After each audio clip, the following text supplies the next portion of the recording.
Pencarian korban tanah longsor dan evakuasi di Petung Kriono, Kabupaten Pekalongan memasuki hari keempat.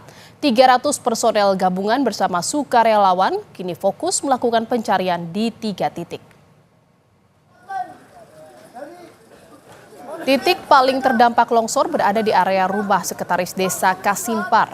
Lokasi ini masih menjadi titik pencarian utama. 3 unit alat berat dikerahkan untuk membuka akses menuju lokasi tanah longsor. Tim gabungan juga mengerahkan unit K9 atau K9 untuk mencari korban yang diperkirakan masih ada di reruntuhan bangunan.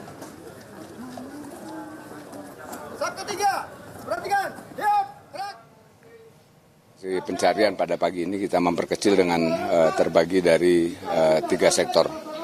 3 sektor mulai dari kediaman Pak Carik yang sektor pertama, kemudian yang kedua juga di Pertamini, dan di yang sektor ketiga adalah di Alo Cafe. Kemudian di atas juga ini di Mahkota ini ada Pertakan, ya, diharapkan ini juga karena ini sangat berpotensi timbulnya longsor apabila nanti ada hujan. Namun dari tim BMKG juga sudah ada upaya untuk rekayasa cuaca, diharapkan ini juga bisa membantu pelaksanaan operasi dari rekan-rekan kita TNI Polri yang sudah membantu kita, termasuk potensi yang sudah bekerja keras sampai 3 hari kemarin. Mudah-mudahan yang 4 orang yang sampai saat ini hari ini bisa ditemukan. Saudara, di hari keempat pencarian korban longsor di Kabupaten Pekalongan, Jawa Tengah, petugas gabungan kembali menemukan korban tewas yang diyakini remaja perempuan yang selama 3 hari sebelumnya dinyatakan hilang. 1 jenazah itu diduga adalah Aurel, anak perempuan dari Sekretaris Desa Kasimpar, dan berhasil ditemukan sekitar 300 meter di dekat rumahnya di area pesawahan. Keempat ini, masih pagi hari ini kita berhasil menemukan almarhumah Aurelia Siva Zara, putri dari Pak Carik, Pak Sekdes. Alhamdulillah, mudah-mudahan tinggal 3 lagi ini bisa hari ini kita selesaikan. Itu ditemukan di titik mana itu, Dan? Kalau informasi dari yang di lapangan itu dekat yang posisi terakhir kemarin, berarti kurang lebih sekitar 300 meter dari rumah Pak Carik, bukan di area persawahan setelah jalan.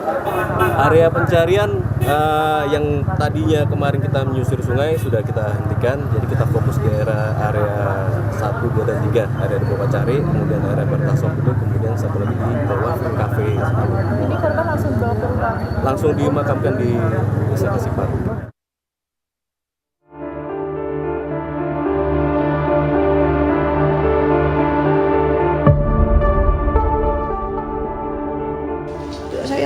Temen saya takut, akhirnya balik ke kafe lagi, baru masuk kafe, baru balas si WA-an, langsung terjang, langsung kena longsor. Udah saya udah nggak ingat apa-apa, udah keguling-guling, ya Allah, pikir saya mati ini saya.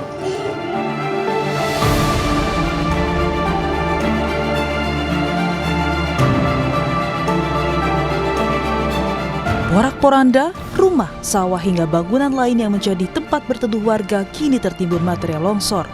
Kafe Alo salah satunya, tempat ini menjadi salah satu titik pencarian utama korban longsor. Padahal sebelum longsor melanda, kafe ini kerap jadi tujuan warga untuk berteduh. Bangunan kafe tak hanya menyediakan area dalam yang nyaman, tapi juga menawarkan konsep outdoor untuk menikmati pemandangan indah di Kasimpar. Salah seorang pengelola kafe, Didik Setiawan, bercerita, dirinya sebelum longsor melanda, ia sedang menyiapkan makanan untuk pengunjung kafe. Tiba-tiba ia melihat air bercampur lumpur menyumbat drainase di belakang kafe. Saat akan membersihkan lumpur, ia mendengar suara gemuruh. Dalam hitungan detik, longsor langsung menerjang kafe beserta orang-orang di dalam. Didik tergulung derasnya air bercampur lumpur yang tiba-tiba datang dari arah belakang kafe. Meski sempat terbawa material longsoran, Didik berhasil selamat setelah tersangkut pada sebuah batu besar tidak jauh dari kafe. Pas lari, cuman karena larinya di persawahan jadinya nggak bisa lolos, tetap kena guling-guling, sempat kelilit kabel juga, terus sadar-sadar udah di balik batu besar. Mas, waktu itu kejadian malam, sore atau seperti apa? Kurang lebih habis maghrib. Habis maghrib ya. Terus waktu di kafe itu banyak orang berteduh atau? Banyak, soalnya yang di situ tadinya 10 orang, ditambah yang karyawan, yang pengelola kafenya itu sekitar 4 orang. Terus pas saya keluar ada orang nambah ke situ lagi, rombongan pakai mobil.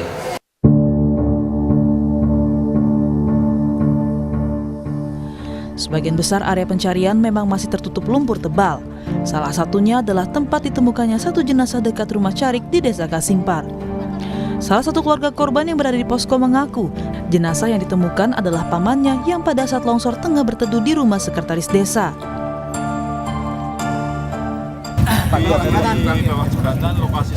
Lokasi sawah. Jauh dari rumah Pak Carik, jauhnya berapa meter? Ya, sekitar 200 meteran. 200 meter. Besar ya? Berteduh. Berteduh di sana kemungkinan besar. Itu saat itu pulang kerja apa aja? Itu habis kondangan. Selain alat berat, tim SAR gabungan mengerahkan waterjet untuk mengalirkan lumpur yang menutupi area pencarian sehingga mempermudah petugas mencari korban yang masih tertimbun material longsor. Di area yang cukup sulit, anjing pelacak pun dikerahkan. Hingga Kamis sore, 22 jenazah telah ditemukan, sementara 4 orang masih dinyatakan hilang. Tim Liputan, Kompas TV.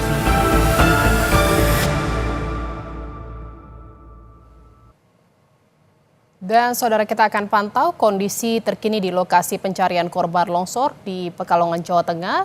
Seperti apa kondisi korban longsor yang ada di sana, dan sudah tersambung bersama kami 2 jurnalis Kompas TV, ada Benediktus Aditya di lokasi pencarian dan juga ada Gina Wirana di posko bencana longsor. Saya ke Benediktus Aditya terlebih dahulu. Bene, bagaimana proses pencarian 4 korban yang masih dinyatakan hilang? Saudara, memang kalau bisa saya informasikan untuk update terakhir terkait dengan proses pencarian dan evakuasi dari korban tanah longsor yang terjadi pada 20 Januari yang lalu, di mana ini merupakan hari keempat proses lanjutan evakuasi begitu. Namun memang tadi pukul 11 ini sempat dihentikan karena mengingat ini juga hari Jumat, jadi teman-teman relawan yang berada di lokasi ini dipersilakan untuk melakukan kegiatan keagamaannya begitu. Nantinya memang informasi yang kami terima juga akan dilanjutkan kembali pada pukul 1 siang nanti terkait dengan proses lanjutan evakuasi dan juga pencarian yang untuk hari ini memang kami terima informasinya ada di 3 titik begitu, atau di 3 sektor pencarian, di mana ini salah satu sektor yang terdampak ya di tempat saya berdiri yang merupakan di rumah sekretaris desa Kasimpar, ya ini Sularso, dan tadi saja baru pagi tadi sekitar pukul 7:30 pagi memang ditemukan satu jenazah yang sudah berhasil diidentifikasi, ya ini bernama Aurel begitu, yang merupakan putri dari sekretaris desa Kasimpar, ya ini Sularso. Dan tadi memang terkait dengan kendala, memang proses evakuasinya dilakukan secara manual, di mana jenazah harus ditandu untuk sampai ke titik terdekat di mana akses mobil bisa sampai, ya ini setidaknya di Gereja Kristen Jawa Kasimpar, sehingga ini para relawan harus berjibaku untuk menandu menaiki lereng bukit. Dan kalau saya bisa gambarkan kepada Anda, Jihan, memang ini lereng bukitnya cukup terjal sehingga para relawan setidaknya harus menempuh perjalanan sekitar 15 menit maksud kami dari Gereja Kristen Jawa Kasimpar untuk sampai menuju ke lokasi. Nah, terkait hal tersebut memang ini sudah dikerahkan 3 unit alat berat atau eskavator untuk membersihkan sisa-sisa longsoran yang menutupi area untuk menuju ke lokasi. Namun memang ini medannya diketahui cukup sulit karena medan terjal, juga jalanan yang cukup kecil, sehingga mesin-mesin berat seperti eskavator ini sulit untuk bekerja. Begitu, Jihan. Iya, pencarian dilakukan di 3 titik sektor dan 1 jenazah telah ditemukan dan dievakuasi oleh petugas secara manual, di mana 3 alat berat juga sudah dikerahkan untuk membantu proses pencarian dan pembersihan di lokasi longsor. Dari lokasi pencarian kita menuju posko bencana longsor di Kecamatan Petung Kriono, ada Gina Wirana di sana. Ginawi, bagaimana bisa Anda ceritakan kondisi di sana terkini dan apakah ada laporan baru dari keluarga korban?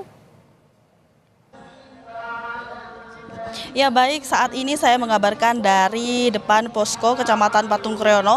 Perlu diketahui bahwa tadi pagi jam 8 sudah ditemukan setidaknya 1 jenazah yang akhirnya dibawa ke posko di tempat saya berdiri. Ini tadi sudah diidentifikasi sekitar jam 9 pagi dan setelah diidentifikasi dan kemudian diketahui data korban cocok dengan data yang dinyatakan orang hilang, akhirnya dibawa ke keluarga. Jadi begitu sampai di sini tadi jam 9 akhirnya langsung diantarkan ke rumah duka untuk segera dikebumikan. Memang betul tadi menurut data yang kami terima bahwa identifikasi korban betul adalah salah satu dari 4 korban yang hilang. Sehingga saat ini masih dicari 3 korban lainnya begitu. Namun perlu diketahui juga saudara bahwa kami mendapatkan satu informasi yang saat ini ada 1 jenazah yang sudah ditemukan dan saat ini sedang proses evakuasi menuju ke sini. Perlu diketahui juga bahwa jarak dari lokasi kejadian longsor adalah 5 km dari titik saya berdiri atau titik posko di sini. Sehingga membutuhkan waktu yang cukup lama sampai di sini. Kira-kira sekitar 45 menit sampai 1 jam melihat kondisi jalanan yang cukup rusak begitu.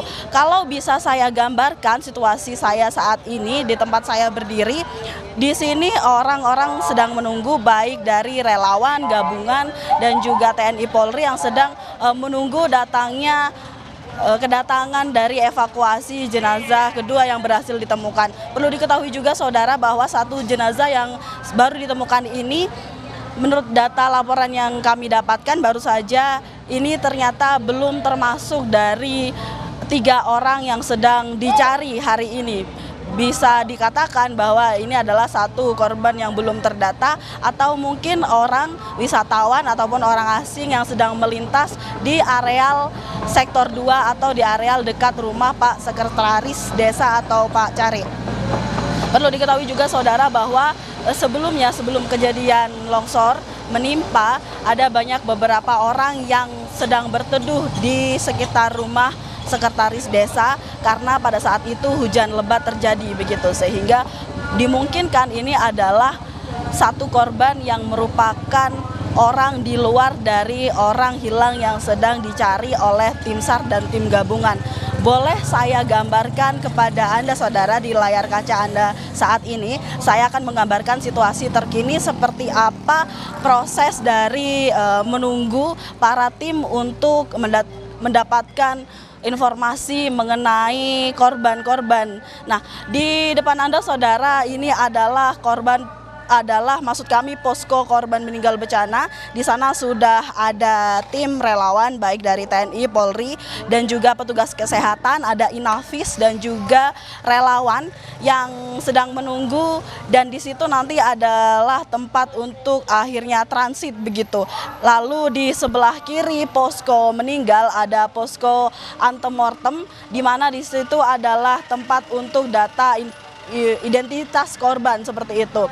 Data-data orang hilang sebelumnya sudah dicatat di posko antemortem untuk nantinya dicocokkan dengan korban yang sudah berhasil dievakuasi dan ditempatkan di posko seperti itu. Nah, untuk posko antemortem dan juga posko korban meninggal bencana ini satu areal dengan Puskesmas Patung Kriono yang ada di sebelah kanan. Bisa Anda lihat saudara di sebelah kanan ini adalah Puskesmas Patung Kriono di mana di sini nanti jika korban ditemukan dalam kondisi selamat maka akan langsung mendapatkan perawatan insentif di sini karena di sini juga sudah standby petugas medis yang diantaranya adalah petugas medis dari Puskesmas dan juga relawan-relawan baik dari PMI maupun petugas-petugas kesehatan lainnya. Ada juga Palang Merah Indonesia dan juga berbagai ambulans sudah standby di sini. Setidaknya kalau saya hitung ada lebih dari 5 ambulan yang sudah standby di sini